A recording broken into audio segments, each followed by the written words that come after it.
Well, here it is, late 2025, and you would think that everybody would have a dash camera by now.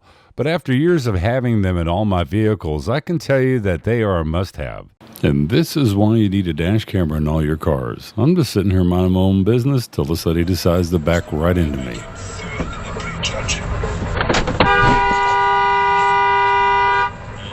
The f*** is wrong with you? Today we're checking out the Red Tiger F17, a 3-channel dash camera.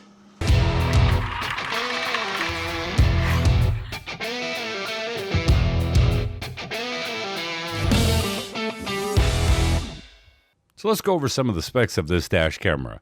It boasts 4K video from the front camera and 1080p on the inside camera and 2.5K for the rear camera. Now the front camera has a 150-degree field of view, 160-degree field of view for the interior camera, and a 155-degree field of view for the rear camera. The front camera records at 31 megabits per second, interior at 10 megabits per second, and the rear at 17 megabits per second. It has GPS for miles per hour or kilometers per hour and coordinates as well as date and time. Uses 5G Wi-Fi for connectivity to your mobile app. Has wide dynamic range and HDR technology, and it says it has improved night low-light captures. Now there's no battery to worry about as it uses an inbuilt supercapacitor, and it even comes with a 64 gigabyte micro SD card, which I really wish a lot more companies would provide. You can also purchase a hardwired kit for 24-hour monitoring if you wanted a little bit more security. Has a large touchscreen to navigate the menu system, which is very responsive and easy to use. Now all this sounds really good on paper, but how does it really perform? She's surprised that Aaliyah can play both sports. Because usually in high school, you have to pick one sport. You're not allowed to play two.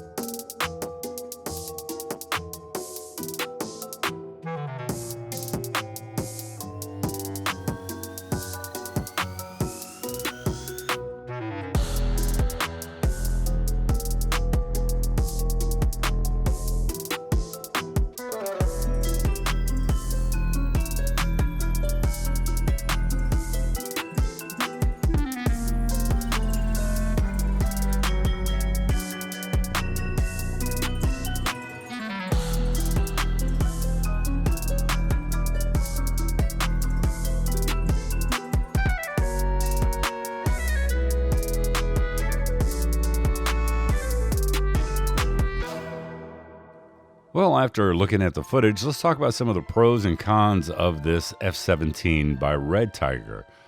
It's a 3-channel, which in 2025 I feel is a must-have for overall security.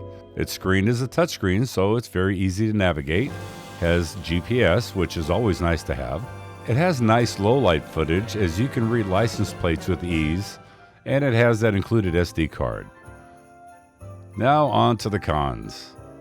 Well, the video quality seems a little bit lackluster to me, and at times it looks really nice, and at other times it looks really compressed with some weird glitching that happens.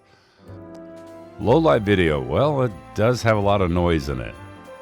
Audio is very, very quiet. Now, yes, you can boost it in post, but it's definitely worth mentioning because if you boost it in post, you also increase a lot of that ground floor noise.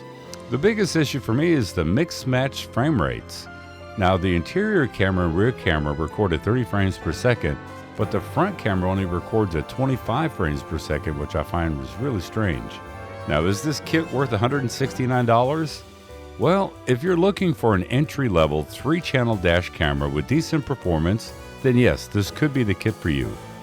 If you have higher expectations about video quality, then you might want to look somewhere else. Product links down in the description below if you want to check it out for yourself, and I'll see you in the next review. Bye-bye.